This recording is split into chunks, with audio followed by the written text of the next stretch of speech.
veganism movement should cause special joy to those whose life lies in the effort to bring about the kingdom of God on earth. Leo Tolstoy, vegetarian.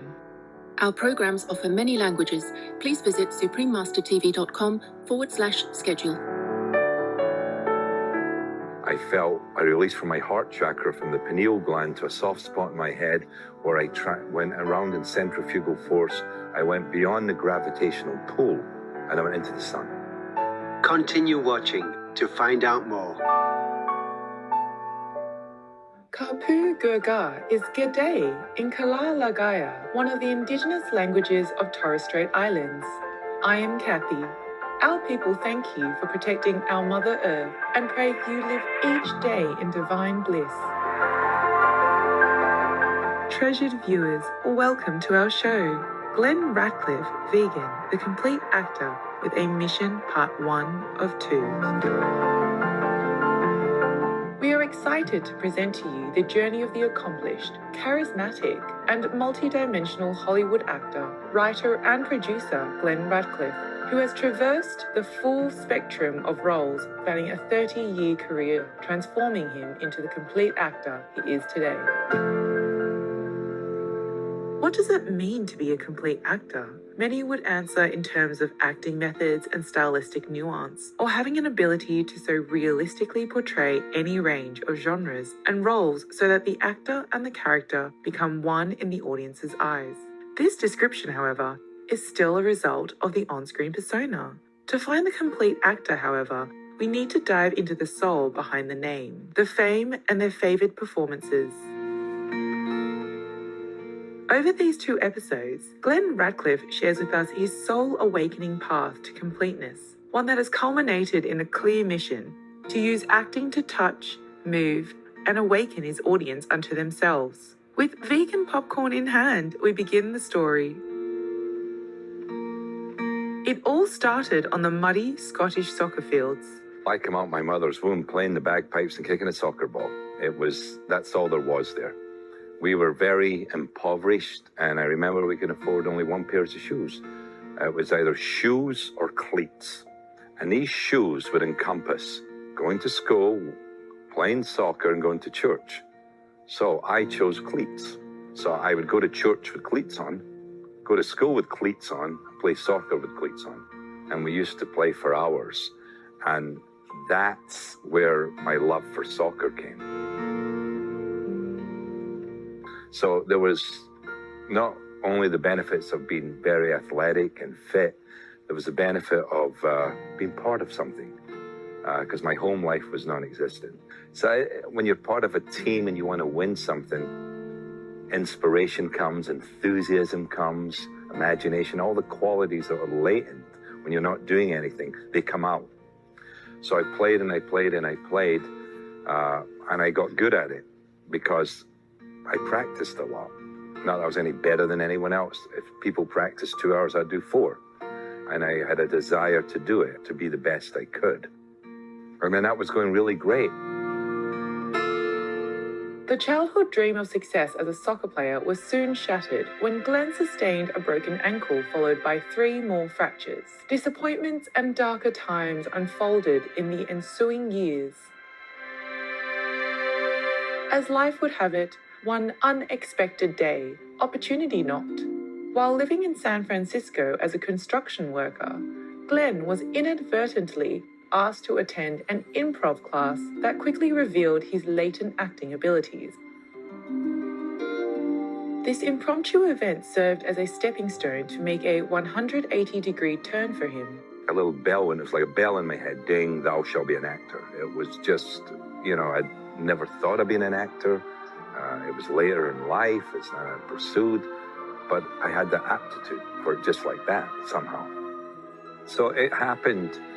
You can call it destiny, you can call it serendipity, but that's how it happened. In the seed of adversity, there's a seed of a gain. There might be something better for someone there, even though they're so focused on being successful in something. If they don't do it, it's because maybe there's a higher calling.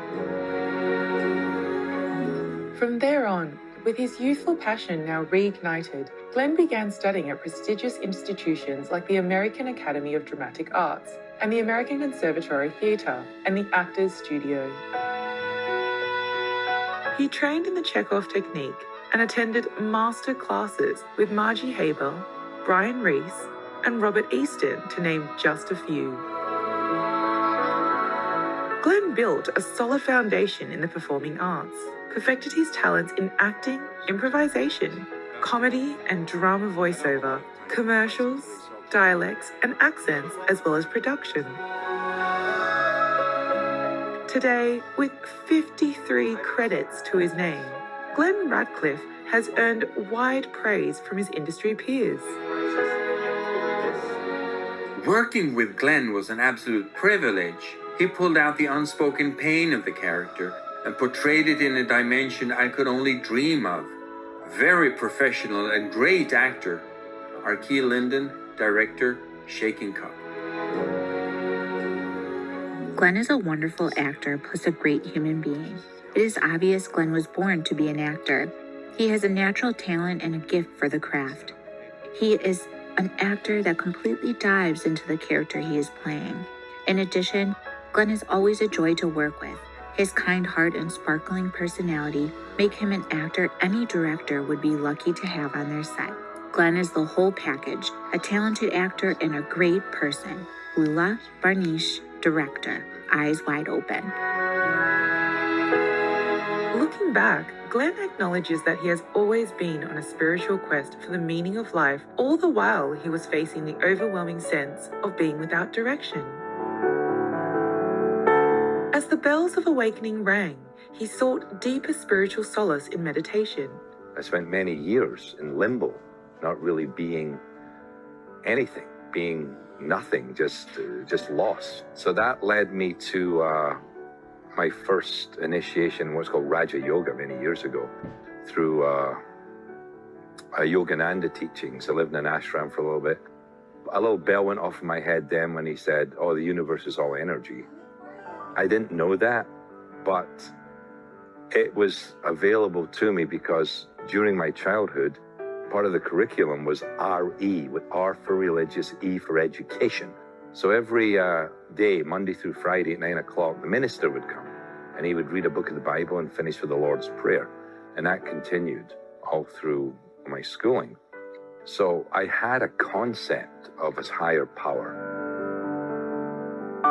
Over time, with deepening meditation and spiritual exposure, Glenn realized that diet played a fundamental and crucial role in spiritual progress.